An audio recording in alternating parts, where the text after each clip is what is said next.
Olá pessoal, tranquilo? Entendendo a pedidos, eu resolvi fazer esse vídeo para complementar o último que nós vimos. Vamos falar um pouquinho sobre o continente africano. Nossa avaliação está chegando, nós precisamos ter em mente alguns pontos que são fundamentais para o nosso estudo. A gente viu em sala de aula, como vocês podem estar vendo na imagem agora, sobre a divisão entre a África do Norte e a África subsaariana. Nós vimos também os 8 países que fazem parte da África do Norte, ele tem características diferenciadas da África subsaariana. Essas características se devem ao fato de ter sido muito influenciado pelos países do Oriente Médio. Então, a religião básica desses 8 países é o islamismo, é a base da religião. Em contrapartida, os países da África subsaariana, a base religiosa deles é o judaísmo e o cristianismo. Outro fator é o fator natural, porque entre essas duas Áfricas tem o grande deserto do Saara, o maior deserto do mundo. São duas características, uma natural, o deserto do Saara, que é o grande divisor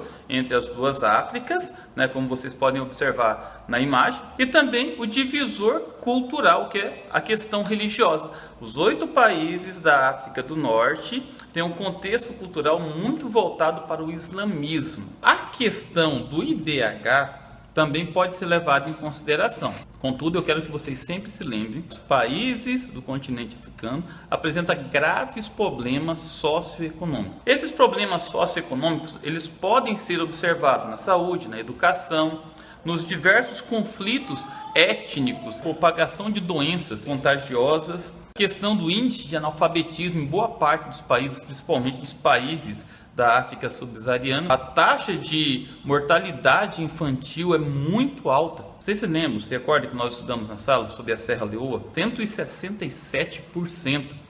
Ou seja, 167 crianças a cada grupo de 1000 é o número da mortalidade infantil. Isso é altíssimo, é o mais alto do mundo. Nós vimos também que alguns países da África do Norte são grandes produtores de petróleo e também grandes produtores de recursos minerais. É o exemplo da Líbia, da Tunísia, na é verdade?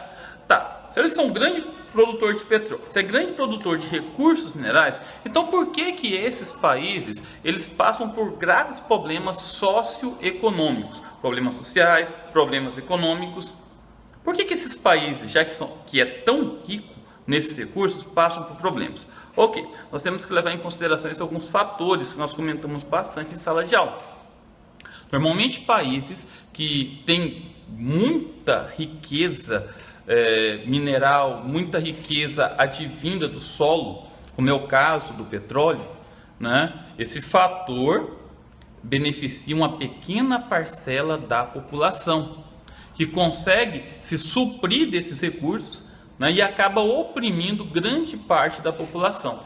Ou seja, o contexto da divisão da renda não é igualitário.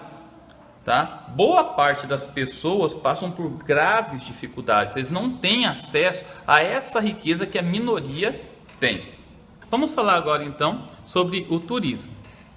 Bom, nós vimos que a África tem vários recursos naturais.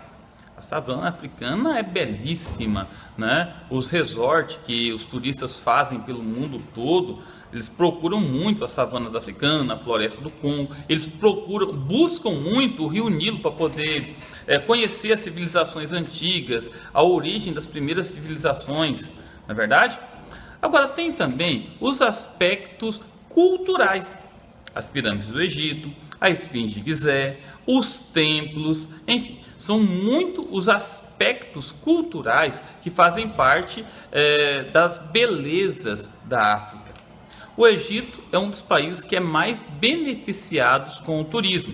Cerca de 7% de toda a economia, de todo o PIB do Egito, o PIB, soma das riquezas do país, vem do turismo. É um valor muito alto, tendo em vista a questão da média nacional.